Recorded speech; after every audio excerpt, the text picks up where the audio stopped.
Alex, if Listen. somebody was going to grab an Alex grab bag off of a shelf with Okay. 3 things in it, 3 things, only Sure. 3, that would make Three. up an Alex grab bag, Okay. what would be the 3 things they would pull out? Dr. Pepper. Okay, I love it. Nerds gummy clusters. Oh, God. They hit so hard. They're so good. And a don't blame pack you for of that one. Magic the Gathering cards. Okay, wow. That's My probably my mind 3. went right for like all gaming things, so I was like Zelda. But now you got me thinking it'd be Zelda, Diet Coke, and part of me wants to go like candy, like some kind of Reese's. But if I had to be really honest with myself, my other like real like love is Akatar, like A Court of Thorns and Roses, the book. That still like is ingrained in me of everything I do. I love it. So I think those would be my 3. Oh my gosh. Yeah. See, every day I go into work, when I go into work in the morning, and instead of having a morning coffee, I have a morning Dr. Pepper, and it's Sometimes you awful. just need It's the terrible for caffeine. me. And and every day I'll open it at my desk, and then the person who has the cubicle next to me just says, "Bad day to be a Dr. Pepper." Every day. I love it though. Yeah. So today's episode is kind of going to be a grab bag. We're going to talk about a bunch of random things. Just all nerdy things that are coming, things that we're excited about, every like news, just nerdy grab bag, guys. I'd be curious to hear what other people's, like, if there's a grab bag of their stuff, what would it be? It's hard to narrow that down to 3 too, because I'm like, there's so many things. Like there's gaming Lizzie, TV Absolutely. Lizzie. I mean, hip hop. What about fucking Severance? What do we got? We have like days. We're down to 5 weeks. I think it's the 17th. Did you see that they put out a teaser for it? I haven't watched it yesterday. No. I saw it and I was like, I should probably wait for me and my husband to sit down and watch this together. So I was like, I will wait until we're both sitting down and we're ready to watch this. So to kick it off, how excited are we? Because I am stoked. I am so ready. I think we're gonna need a refresher, maybe. I don't think I will be able to re-watch it, but I do think we're gonna watch a refresher and then we'll be ready. I'm really annoyed that it's gonna be like a week by week thing. I wish they would just hand it all over. Is it fully week by week? Because I feel like Shrinking is not every week. Shrinking's every week. It's every Thursday. Is it? Okay. Mm-hmm. Are you caught up with Shrinking too? That's another good one to talk about. Oh my god. I'm like one or 2 behind. Okay. I just finished the one where he went.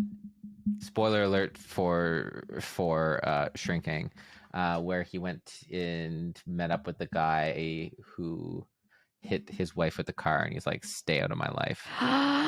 Oh yeah. Oh my gosh, we're gonna have to do like a whole episode. Not really a whole episode, but we're gonna have to take some real time to talk about this because this season I feel like is really gonna hurt my feelings.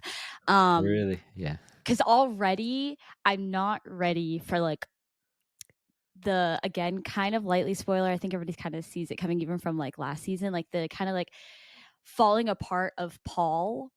And I think it's just rooted in that I love what's his face? What is his real name? The old guy. Right. The old guy, Harrison Ford? Harrison Ford, thank you. Yeah, I think it's just that I love Harrison Ford, that I'm like, the idea of him, like, he's already getting old in real life.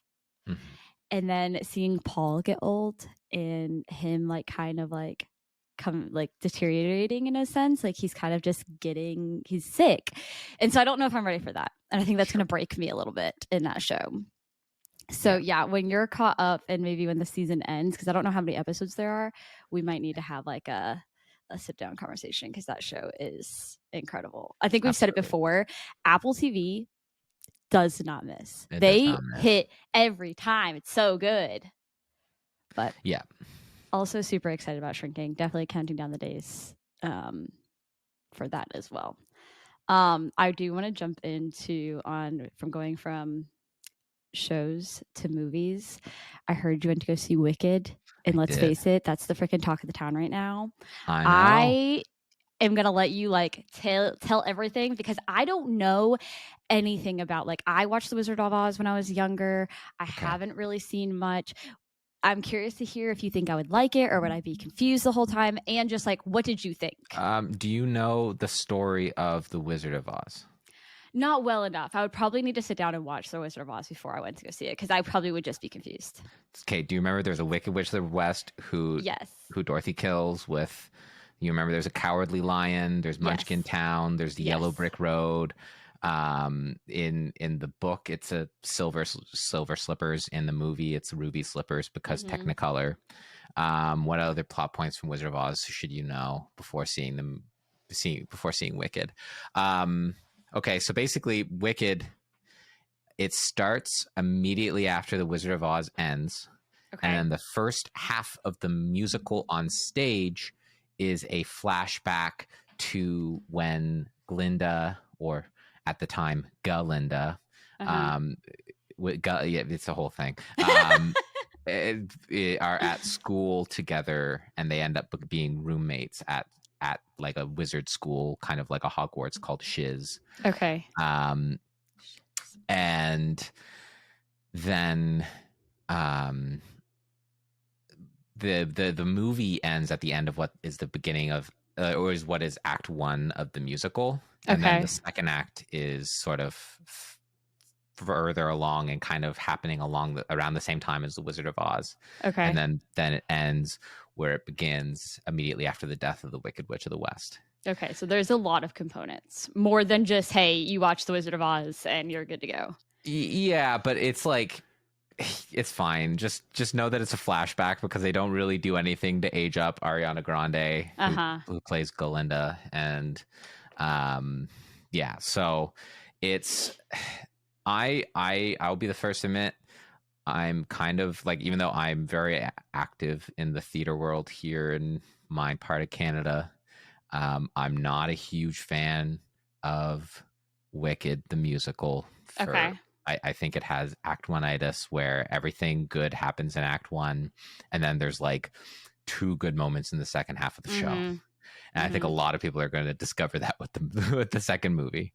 So okay, so this is there's going to be another one. Yeah, this is part 1. This is Dune part 1. And hearing like, oh, it's half of the musical, not the full musical, and it's 2.5 hours. And I already don't love a lot of movie musicals, like Greatest Showman and stuff really just irked me. Yeah. For a bunch of like technical reasons on how they typically sound mix and how they cast. Starring like a pop star who's never done a stint on Broadway. I was a little iffy. But then I was like, oh, Cynthia Erivo as Elphaba, the Wicked Witch, is a really great casting. And she did really shine in the movie. But you know what? I really liked it. Yeah. I have only heard good things, but I also, like I said, like I kept wondering if is like all the good things that I'm hearing skewed a little bit because it's all people who are really knowledgeable about like the musical and all of this stuff, or is it just that it is like a very well done movie? It's very well done, and besides that first little like flash forward to flash back, where they kind of like establish, oh, good news, the witch is dead, no one mourns the wicked, didn't you know her? And then it goes back in time. From that moment on, it's very straightforward. Yeah. And it's like, the book is based off of a book called by the same name, which is effectively the most successful piece of fan fiction ever, including 50 Shades of Grey. Like, it's yeah, and it's really dark. Like, it has a lot of adult themes, and even the musical, while still very campy and musical theatery and the most Steven Schwartz thing that he ever did, it's still like darker than The Wizard of Oz. And I think they did a really good job of like fleshing out scenes that needed to be fleshed out, while also like honoring a lot of the bits of the stage play. I think no, I don't know. Ariana Grande as Galinda, like I prefer a funnier Galinda because I think she has a lot of funny lines, and I was like, oh, like Ariana Grande just can't tell a joke. But I was gonna say, I like her as a musician, and I think like small parts. I'm curious to see how she does like in a bigger part as somebody who is a little bit more removed from and like the stage presence. And like vocally, that's a really challenging role because you have to like you're not only singing like very like prattly, nasally, like kind of pop songs, but then she has moments where she has to be like a legit like soprano singing like with a very classical style at times, and she does the two quite well. Yeah. Like she's a very talented singer. She has she has one of the most incredible voices in the music industry, and not like it's just her style of singing is not musical theater. So when you're using a song to tell a story and you're not enunciating the way that a musical theater performer enunciates, and then you're next to Tony Award winning Cynthia Erivo, who played Celie in The Color Purple in the most iconic performance in the history of Broadway, it like sticks out at times. Like because you have polar opposites basically. Yeah, and I really noticed that in like Defying Gravity and in What Is This Feeling, and whenever they had like songs together where it'd be one singing and then another, I'm like, oh yeah, there is a reason why she's not a musical theater artist. Yeah. But it's a movie, and it's a musical theater movie, a musical movie. So it's just different. And I like, honestly, like I said, since the year 2000, there are 3 movie musicals now that I think are good: Chicago, Dix the Musical, and Wicked. I really think there are 3 that are worth watching, and Dix the Musical is only if you have the right sense of humor. But yeah, I highly recommend it. It's a bit long, so if you're someone who can't sit in a movie theater for that long, maybe wait till it's home. I already go back and forth about going into a movie theater. Movie theaters are not my favorite thing. So there's a very good chance like it's not like something where I'm like, I got to see it tomorrow, like a lot of people are, that I might just wait until it comes to my house and then enjoy it in my own time, in my own space. What I will say is, I don't know about where you are, but where I am, our movie theater recently upgraded. Like it seems like AMC and Cineplex in a lot of places are reducing the number of seats that they sell, but like making them like ours like had a recliner and they were fully cushioned, and I was like, oh, this is actually just a nicer experience. If there are leather seats, recliners, you have a better chance of getting me to go, because then I feel like, okay, you can wipe this down. If they're old school seats, I'm like, when were the last time these seats were cleaned? Yeah, so this is gross. This was my first time in a movie theater since Challengers, I think, and I was like, or it was either Challengers or Love Lies Bleeding. I can't remember which one came out last. How'd you? Oh, continue. Sorry. And I thought it was great. Like I was like, oh, this is my first time using these seats, and it was the first time I didn't feel like I got ripped off for going to a theater. Choose your next words wisely, but how did you feel about Jonathan Bailey? Because I love him. And I'm curious to see how you feel about him in Wicked. Just a quick yes or no. Great. Well, I don't know. Then I said choose your words wisely, because I'm like, if you say anything, I might slice and dice. Well, so Fiyero doesn't have a lot going on in the first act. But I thought Fiero's like big song in the first act, Jonathan Bailey did well in. Yeah. And I thought he took a little bit of warming up, but then he was pretty good. I loved him. I loved him in Bridgerton. It was a little weird because, like Ariana Grande and the guy who plays Bach and he was SpongeBob on Broadway, they ended up together on the set of this movie. So that's part of like the whole Ariana Grande like why people don't particularly like her, because of that whole situation with her boyfriend. Yeah. Well, he was married. And has kids. Yes, like married, had kids, and that's why a lot of people have issues with her, because it kind of sounds like she allegedly did some maybe did some homewrecking. But I don't know. That's not my. I don't know. I don't know their Seems business, but yeah, all I was thinking was like, oh, in the movie, he plays someone very obsessed with her and she doesn't give him the time of day. that's funny. But I was like, oh, well, they're actually together now. And yes, I know about that, but honestly, like when it comes to stuff like that and like, breakups, and especially like celebrity breakups where Uh-huh. like the world of celebrity is just such a weird, like uh, weird way to live your life. Uh-huh. I don't really judge. I don't get it. Like, oh, Jake Gyllenhaal ruined Taylor's. Like, I don't care. Yeah, yeah, You no, know, I agree. There are two more movies that are coming out that I am kind of interested in, and I think again some of them are one is not skewed. One of them is skewed. First one being okay. Moana 2, which is not Mm, my skewed one because I loved Moana 1. I thought it was really good. Personally yeah, was a big fan of it, and I'm I going to haven't seen want it. What? I haven't seen it. It's so good. It honestly, I was telling my husband about this because he was like, "Oh, how do the kids feel about Moana?" I was like, "Moana's pretty cool." I was like, "The ending is kind of scary though because like Tafiti, she's Yeah, a goddess and she like is a mountain, like she's like an island, and then she comes alive and she's pissed off, and she sure. turns into this like flaming red monster that's literally like clawing her way to Moana, and I'm like, this is intense for kids. I understand why they'd be scared. Well, I actually ran into my cousin in the mall who had just like was just leaving the Uh Cineplex. huh.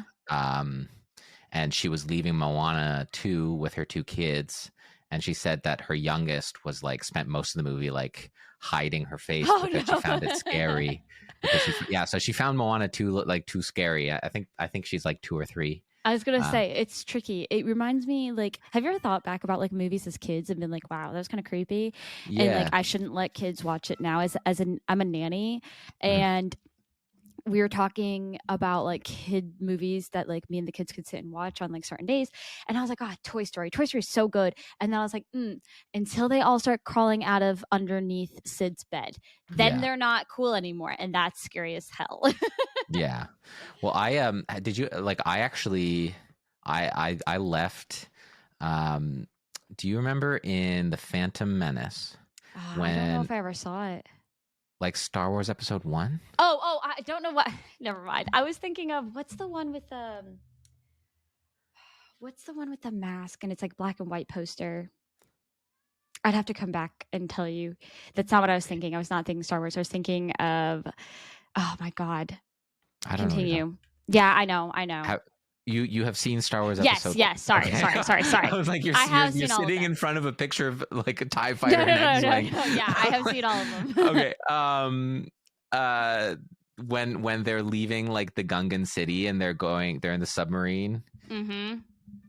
I found the big fish too scary and I had to leave. So I left the theater like when I was a kid. I I was wish like I young, was young. into Star Wars back then because it would have been so cool to see some of those. Like I saw some of the Mm. new ones, but I never got to see like those ones back in the day in theaters, and it would have been a cool experience. Oh, I grew up in a house full of nerds, so we went. Yeah, no, no, no, no. Um, and The oh, go ahead. oh no, I'm continuing. Go. Just on the topic of scaring children, I actually directed a play this summer that it was about like a guy was like going into his dreams to like explore his past. Mm-hmm. So it kept on cutting between sort of like dream scenes with his deceased girlfriend Uh and huh. him and this scientist. And there was one dream sequence where he has like a night terror and she like it's like about the car crash that she dies in, Uh huh. and like the lights get all freaky and she starts screaming. And I during the play, the opening night, there was like two very, very young kids, like so young they could barely stay in their seats and they were like getting up and Uh standing up huh. and like Oh, jeez. and then within like 30 seconds of this like very jump scary moment in the play happening, the parents had to pick the kids up and leave. Aw, poor kids. And I was like, there's a content warning on the Yeah. door. Oh yeah, I mean, there's been definitely movies that I've been into, and like, there's kids there. I'm like, why are you bringing your kids? Do you want to know what the movie was? I just had to What Google movie? it because I think it's because my mind. Y'all are all gonna judge me so hard. I think it's because my mind was thinking of like musicals. It was Phantom of the Opera. Oh yeah. And I was like, I feel like this is Another something really bad Hiplop. movie musical. Okay, never mind. Just kidding. I was gonna say this might be something Hiplop was interested in, and then you said it, and I was like, yeah, I've never seen it. And then I was like, nope, yep, you're right. Wrong thing. Last movie. If you're gonna watch Phantom of the Opera, watch the live recording with Sierra Boggess. Don't watch the movie. What Good do you to know, mean? though. To Sierra Boggess? Don't No, do just that. fan of the opera in general. Oh It's yeah, just no not me. judgment. Don't watch it. Andrew Uh, Lloyd Webber's a piece of shit. oh, But like, um, I'm just saying that yeah, like the dog movie, park. the movie's not. Yeah. Oh yeah. I have a cat outside screaming. Sorry if you hear that on the mic. It's okay. I think it's adorable. Um, Last one being Gladiator 2. And again, I think it's just skewed because I love Pedro Pascal. So that could be the reason being. I haven't seen Gladiator 1. And who knows? Maybe I'll watch that one and then watch Gladiator 2. Have you seen either one of them? Have you ever seen Gladiator 1? Yeah, it's a great movie. You should watch Yeah? Gladiator Okay. 1. I've Okay. not Well, seen Gladiator 2. There's another movie you're forgetting about that's coming out though. There's War of the Rohirrim, the new Lord of the Rings, like oh, that's right. anime directed by Peter Jackson. I am pumped. That one will be interesting too. So last year at Christmas, I had this really lovely night where like my wife was like doing like a mother-daughter thing when we were visiting our in-laws. Oh. And I don't know if it was Christmas Eve or I can't remember. It was like anyways, it was around the holiday time. So I took myself out on a little self date and I went to my favorite restaurant in Halifax, and I went to like a movie, and I went to go see Poor Things, and it was wonderful. And I think I'm going to do that this year with War of the Rohirrim. So I'm going to go go out for a nice steak and then go see War of the Rohirrim. I wish I could enjoy time like that by myself. I get too antsy. My anxiety is too bad. I'm really bad about being alone. Really, really bad about being alone. Oh, and I love being alone. I wish I was better at it. I try to be okay with it. Like going to the store, I'm like, I'm good. I got this. It's okay. But my anxiety really is just sometimes that crippling where I'm like, no, can't do it. Can't do it. To go to the movies by yourself, maybe dinner, maybe. I prefer it. I don't. Hell no. I already don't. I think again, it's rooted in the fact that I don't like movie theaters as it is. So sure. Yeah, I gotta have my husband as a comfort person to be there. But yeah, I do want to see. I'm excited about all these movies, honestly, and most of them I will just wait until they come to my house before I see them, and then we can talk more about them. We're gonna kind of rapid fire through some new games that are coming out, just to be like, hey, if you guys are interested, they're there. Some of them I don't have a single interest in, but you guys might. Some of them I'm really excited about. Starting with one that I think Hiplop and I are both interested in, which is the Indiana Jones game, which I think comes out today, which is the 8th. I think we can't play it until like 6 o'clock though, like Central Time or something like that. I have never played any of the other ones. This one looks really cool because, to my understanding, it's supposed to be pretty like open world, real, like just good. From what I've heard, so I am really excited about this one, and it would be cool. Really Alex had mentioned before we started that it'll be interesting to have a game that we're both going to probably play. Sure. Are you going to play it right away, or are you going to wait a little bit? I might have to wait just a little bit. We'll see. I am almost done with Dragon Age. Tell me when you're like 2 days away from starting Indiana Jones. Yeah. And then I'll start it. Okay. Because I'm going to be slow going through it because and then we'll be able to talk about it perhaps in January. Yeah. No, I need to. I'm almost done with Dragon Age. To my understanding, I am in like the end game. I paused with like about an hour left, and I'm really not happy to be finishing Dragon Age. It's really gonna hurt me, but it's okay. You can always just play Baldur's Gate. I just had a whole conversation with Daniel about this the other day, and everybody online, and of course our friend who goes by Grateful Joey, he's a really good friend to Alex and I. He, of course, that's like his favorite game, and he was like, Lizzie, he was like, I do think you should play. There's a lot of conversation of like, do we think that I will like the actual game and the play style? And I was saying that you and Daniel probably have a pretty good idea of games that I would like. And considering both of you have said, I think you'll like it, I think I'm willing to give it a try just based Play on it that. play it on the lowest difficulty. Yeah. So even if like the way that you engage with the game is like either quote unquote suboptimal or Mm-hmm. like you're not really fighting against any of the systems and you don't have Yeah. to min max in any kind of way. Yeah. But you still like can do all of the cool like social interaction stuff and the Mm-hmm. role playing I and love the whole like the storyline. I've seen so much of it already that I'm excited to do it myself.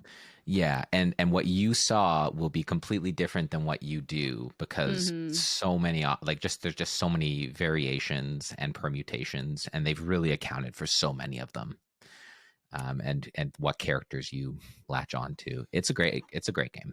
Yeah, it is definitely on my list. So, next up is Infinite Nikki. Listen, this is not a game for me, but I wanted to put it on there because everybody that I know is playing right now. It is very much like a Genshin. Did you play Genshin? No, Oh my gosh, I loved it. That was my COVID game, to be honest. I remember When I watched you stream it many Oh times. shit, that's right. I forgot. I was playing Genshin and Breath of the Wild. Do y'all know how hard it is to switch from a PlayStation controller to a Nintendo controller? The buttons are all ass backwards. Okay. It's really hard. That's right. I forgot. I did stream that. Yeah, that was part of my COVID experience was playing a lot of Genshin. It's much like that. And come to find out, I guess there are a few Nikki games. This one is just supposed to be more of like an open world, like it's still a gotcha game, you know, Mm, but it's supposed to be free and it's very cute and bows and pink and it's very pretty from what I've seen. It's just not up my alley. If I wanted to play a game like that, I would probably go back and play Genshin, especially now that it's been like some time and it's evolved and things have gotten mhm, better. I could see myself going back and trying it and seeing how I feel about it. sure. So, um, I'm going to mention Marvel Rivals again. I might try. I don't know. All of my friends are playing it. I don't play anything outside of Fortnite that's a like tactical shoot 'em up kind of game. But it is the typical like 5v5, capture the point, you have a whole squad kind of thing. Did you ever play any of those kind of games? Did you do like what are some of the I'm trying to think of what the other ones are called. Like what's the one with like Reina and all of them? Any of the ones where you Oh, have to like go. like League of Legends, Dota, like that, Not like League of MOBA. Legends. Oh my gosh, I can't think. What's the big one? But besides like Fortnite, did you ever play any kind of like shoot 'em up games? Even like COD?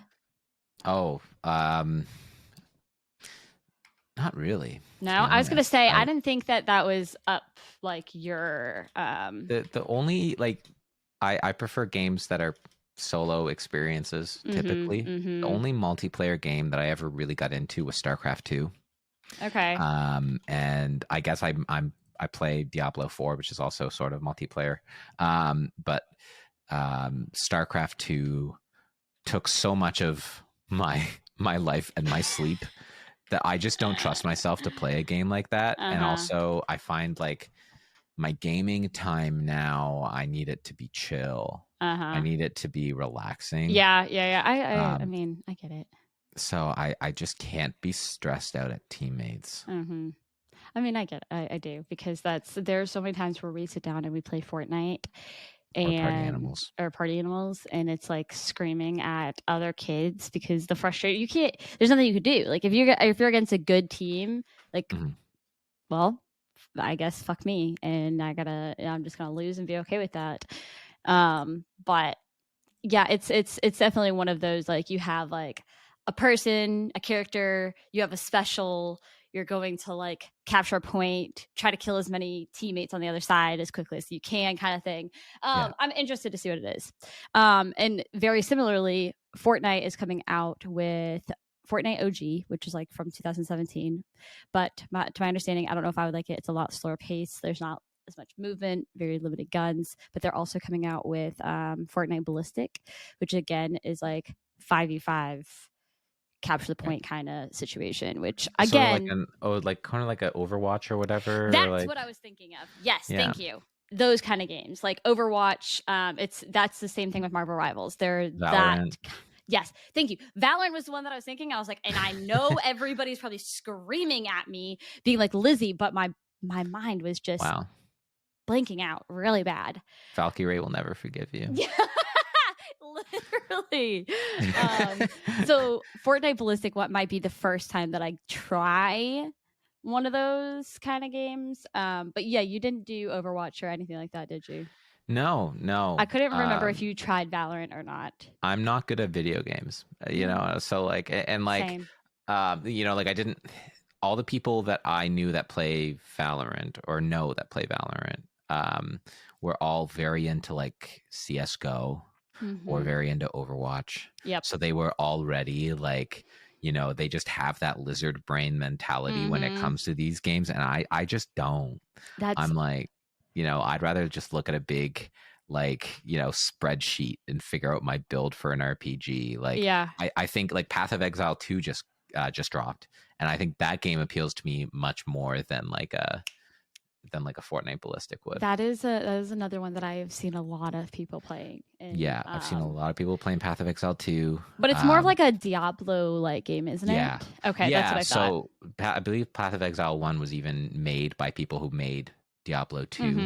Mm-hmm. And basically it said it was made by people that really wanted to have the ultimate sort of action like overhead Mm-hmm. RPG, like that style of loot heavy, very like, you know, sprawling tech tree kind of game, which seems like they're fun. Mm-hmm. They're very grindy, but yeah. So those are fun games. I like the aesthetic, and Yeah. I'm just that's something you can do at your own pace, especially if you're not trying to like climb up the leaderboards, what have you. It is. Uh, It's a very tricky situation, especially when you're playing things like, Fortnite or Valorant, yeah, where your only like thing that you're doing is just like killing, winning, and then the game starts over. And it's like the same thing over and over and over. And I do think there is like a really like there's a negative side to that because there's nothing. It's just here's your one objective. Go and again and again and again and again. And it's very addicted because when you win, you're like, oh, I feel great. And then sure. you lose and you're just pissed off. And it's Yeah. like a really cyclical cycle you can get in that like that's when I'm like, I need to find a real game that like Did has you a ever story. you see that was me with Tetris 99. That was like the only that was the That's how I feel only about like solitaire. game that well Tetris 99 was against 99 other people, Oh. and you were trying to be the last one standing. So that was the closest I ever got to like those sort of like free Mm-hmm. for all games that, you know. Yeah. I love the old school Um games like Tetris and Solitaire. and on the Man. topic of old school games, the other game that I'm hoping to play in the next couple months is they just released a remake of like of Dragon Quest 3, which Oh. is in the Octopath Traveler, like, you know, 2D 3D like sprite art style, and it looks Mm-hmm. really fun. So Really? I'm interested in playing that, that That's interesting too. but I probably will wait till after Indiana Jones, and I might replay Baldur's Gate 3 first. So See, there we go. Maybe we can sit together and you can school me and teach me a little bit on Baldur's Gate and how to play. I think that's the other interesting part about that game is the like it's completely different. I don't know anything about D&D. Don't sure. like it's a completely different kind of game, which I think will be fun for me to like learn though. Yeah. I actually just did. So some coworkers and I and a coworker's husband is DMing a short D&D campaign for a few of us, and one of the people has never played D&D before, and we're not doing like a level 1 scenario. It's like we start at level 8, which in the world of D&D is actually quite advanced Uh-huh. because there's only like a max really of like level 20. People yelling at me, but max level is level 20. Yeah. And I actually sat him down at lunch and I was like, here's how D&D works. And I gave an hour-long presentation. And then I was like, but this is the only stuff you have to worry about. And then I sat him down and we made his first character. So it was fun and wholesome. But yeah, I'm happy to talk through that. I think you will spend 3 hours on the character creation screen alone. Oh, that's like freaking Dragon Age. The freaking character creation for Dragon Age was so good.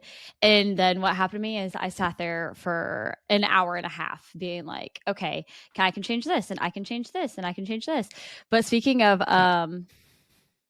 D&D, I don't know if you've got to the point in Shrinking where Gabby is talking to Paul and she's like, I just have so much going on. I have blah blah blah blah blah. And then I'm a DM. And he's like, is that like an innuendo for something like sexual? And she's like, no, Paul. She's like, it's a dungeon master for D&D. She's like, I'm not explaining this to you right now. And it just made me chuckle because I was like, this is hip hop.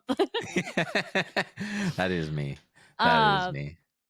But yeah. So yeah, this keeps coming up, and I think it is going to be something that I will commit to at least trying. And I think this is the beauty, guys, of this podcast too, is sometimes I'm like, who am I? I have not really played that many games running a freaking gaming nerdy podcast. Okay. My nerdy gaming side is rather limited. But I think this is also the exciting part about this podcast is having, I hope you guys will enjoy getting to see me grow and try different things. So you kind of have like a really amateur gamer and then like more of like an expert gamer. Is well, as far Hidlip's head just got 3 times bigger if you guys aren't watching. Or at least like a more versed gamer. Sure. And somebody who has a lot more knowledge on probably a lot of different types of games and somebody who doesn't. And I hope you guys find some excitement in that you're getting 2 very different types of gamers, but also getting to watch like some growth happen for both of us as far as like we try different things and learning different things. And so My hair gets grayer. So I hope you guys find some interest and excitement in that, because I do sometimes feel like I have no business running this podcast. I have no business doing this, but there's some solace in that I like. This is fun, hopefully for other people. But speaking of games and the whole, gamer situation with everybody, this Thursday is the Gamer Awards. Or Game Awards, not Gamer Awards, 2 different things. Awards. Yeah. And so we're going to quickly predict, I guess, really what we think is going to win and then what we think should actually win. Again, you have 2 different people coming here. So somebody who watches a decent bit of People Game, and then I think Alex probably has a bit more knowledge of what these games entail and what they're like. Yeah. So Alex, do you want to run through all of the... Okay, so we're just doing Game of the Year, right? Because we're only going to do Game of the Year. This would be like a 2-hour episode if we had to talk about each, and basically we talk about the same 12 games. Yeah. So, Game of the Year for the Game Awards this year is Astrobot, Balatro, Black Myth Wukong, Elden Ring Shadow of the Erd Tree, Final Fantasy VII Rebirth, and Metaphor ReFantasio. So those are the 6 nominees for the year. Lizzie, who do you think will win? I do think that my will win. I think my will win is I don't know. I need to remember that there's a will win and should win. Yeah. I'm going to say will win. I just feel like Elden Ring people go so hard, but I know Astrobot like really impacted a lot of people. Like people loved it. I just don't know if it reached enough different type of gamers, because it is just one of those games that I'm not sure it reached everybody. Mm-hmm. So I'm going to say should win Astrobot what might actually win is Balatro, because I feel like Balatro took over. Like I feel Yeah. like I saw it with a very small pocket of people to everybody talking about it. I think Black Myth Wukong, there was just too many people who ended up not liking the game style. Yeah. It was a non-Souls game that was essentially a Souls game, back-to-back bosses. A lot of people had problems with it. I listened to another gaming podcast. They said the same thing. They're like, it just didn't hit the way that I think everybody wanted it to. Elden Ring, with it being a add-on, because that's just an addition, right? It's like yeah. It's the DLC.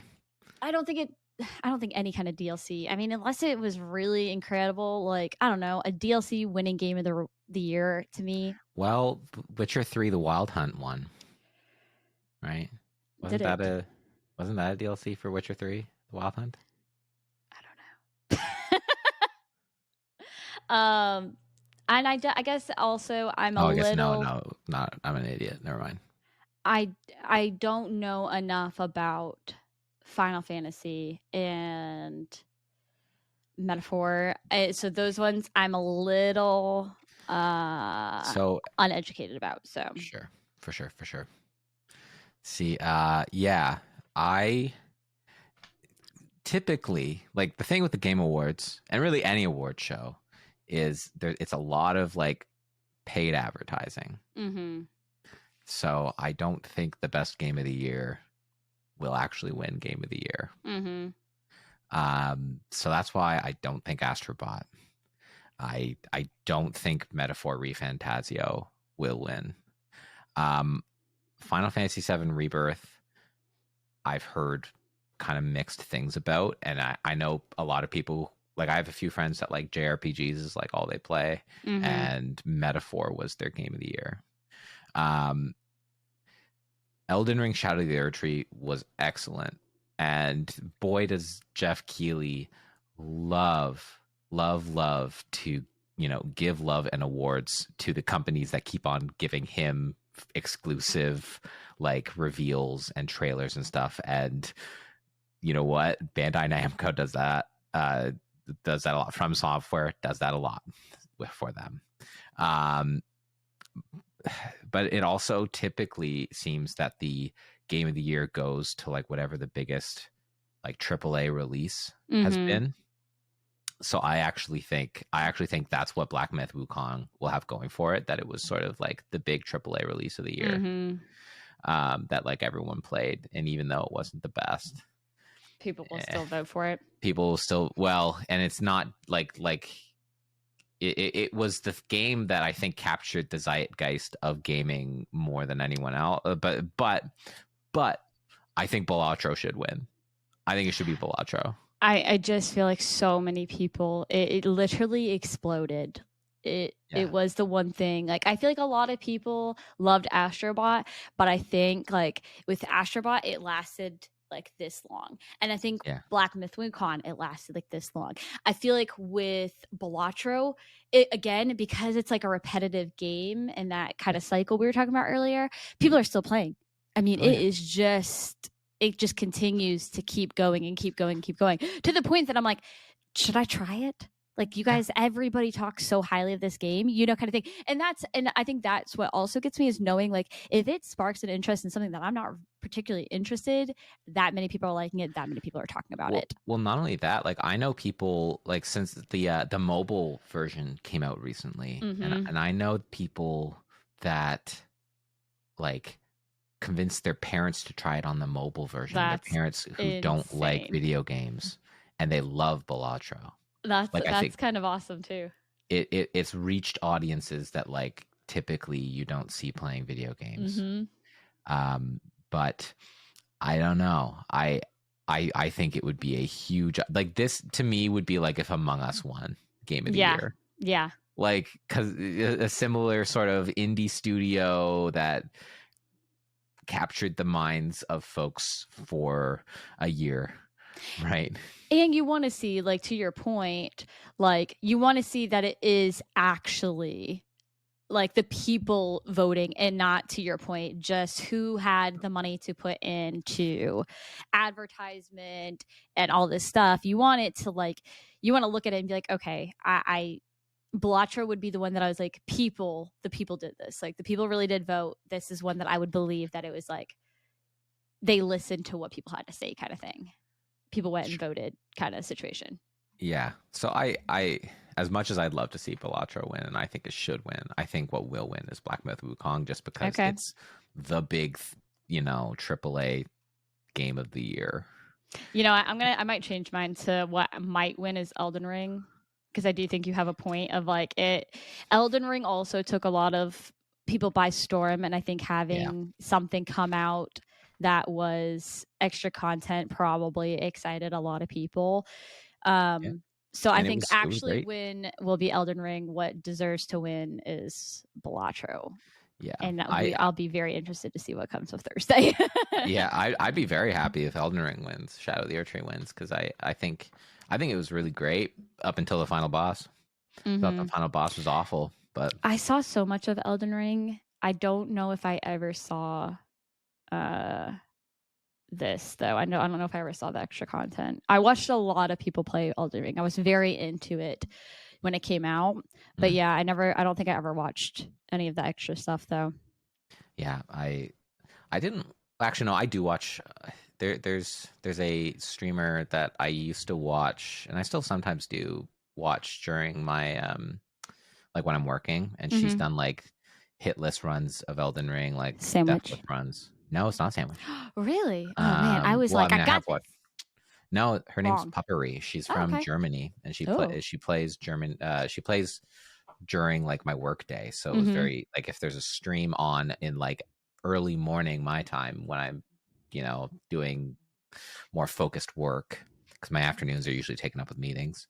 I'll sometimes turn on a Twitch stream, and she's usually who I watch, and she plays a lot of she does a lot of Elden Ring bingo and stuff, and yeah, so I've watched a lot of her. And then the greatest Elden Ring stream to ever happen was when Lee did it, when the 20-something loser played Elden Ring for like 3 hours.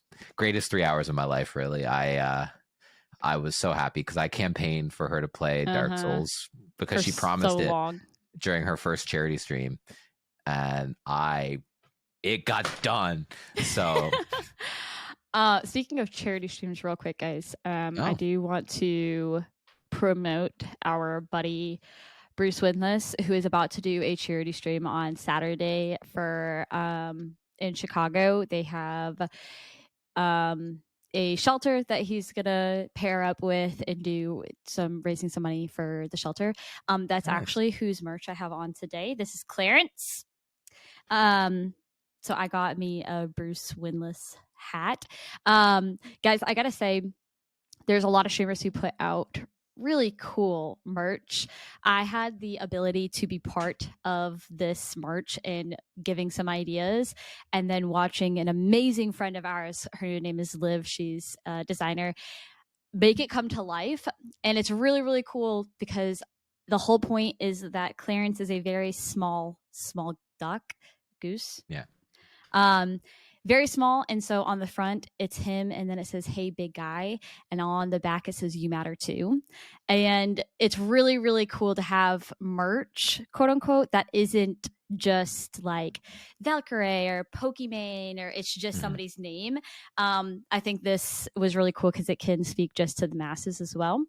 That no matter how big or little you are, even if you're a big guy, that you matter as well, and your emotions are just as valid as anybody else's. So if you're interested in supporting a really good streamer who works really, really hard at promoting like a healthy mentality, go check it out. But especially on Saturday, spend your money to go look up Bruce Windless on Twitch to give back to the puppers in Chicago. I did a charity stream. That was my very first charity stream, was to give back to the dogs in my area. And it was great. And I loved it. I got to write so many letters to friends that year, because people gave money, and we raised like a few $100s. That's how I got this sticker. It is actually, yeah, that is. That's so funny. There's a very limited amount of Loading Lizzie stickers out in the world. I think literally maybe 10 people have them. And poor Bruce is always like, "Where's mine?" And I was like, "Dude, I printed those one time. I did all the work. I printed those. I cut them. I did it all in my own house and sent them. I'm not doing it again." There's no way. Streaming life is over. I'm not Yeah. printing any more stickers. We will be back on the 15th, which is next Sunday. Super excited. I think, or sorry, not the 15th, 22nd. My bad. Right before Christmas, guys. I think we're going to come at you guys with a Christmas holiday episode I'm super excited about. Me and Alex are going to brainstorm some really fun ideas to get everybody into the Christmas spirit right before Christmas love hits. Christmas. I do too. We have our Christmas tree up. Have you guys decorated? If you haven't decorated your pine, we do. The problem is Mando likes to climb the tree. Oh, that's right. You have 2 cats. That's rough. And he he knocks all of the decorations have been knocked off the tree. But we have our decorations up. I was thinking about this the other day. You said that you had your tall neck, the Lego tall neck, up behind you. Was it one of those moments where he just was trying to scoot by it and knocked it off, or is it like one of those iconic videos where cats are assholes and it's like a paw swipe, like you're in my way? So I've only seen him do this once or twice, but when he gets really bored and agitated, he jumps up onto the shelf, and like on the top of my Kallax, and sometimes things will get pushed off. So I think it was just him trying to get by. But So what I'm planning on doing actually is I'm planning on going to IKEA the next time I'm in a city with an IKEA. And getting the display case shelves and putting them sort of behind me right here, getting rid of some of these boxes behind me. And do you have the Deku Tree box? I do. Can I see it? Brother. The jealousy is so real. What side are you gonna pick? Is it is it a turn thing, or is it 2 different builds? It's 2 in 1. So you build up the sort of base of the tree, and then you make a decision whether you're going with the Breath of the Wild variant or the Ocarina of Time variant. And I've put a lot of thought into this because I think the N64 games rank higher for me. Generally speaking, and I think that tree is more iconic to my childhood. However, I think the actual sculpt or build or what have you, the look of the Breath of the Wild one is more detailed and is a little bit larger and uses more of the pieces, so you have fewer leftover pieces for already a build that I think is overpriced.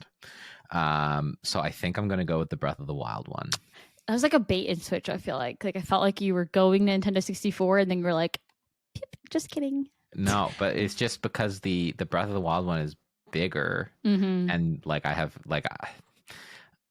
you calculate the sort of price per piece of the set, right? Yeah, and I don't blame you. It's awful. Yeah. And I was like, well, if I bought these pieces, I'm damn well going to use them. So I need to rally some money and buy one. I originally told my husband that I wanted one for Christmas, and I was like, you know what? Let's just hold off on that. Which one did you want? I want the Deku Tree. Oh yeah. How is the other ones? Didn't you get 2 small ones too? Oh yeah, I got the little they were gift with purchase. So one was a little Christmas train, which we have up.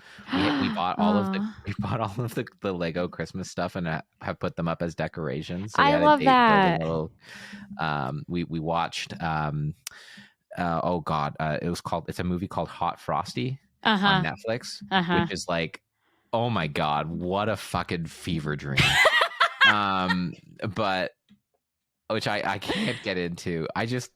This is going to be part of our next episode, is talking about Christmas movies, I'm sure.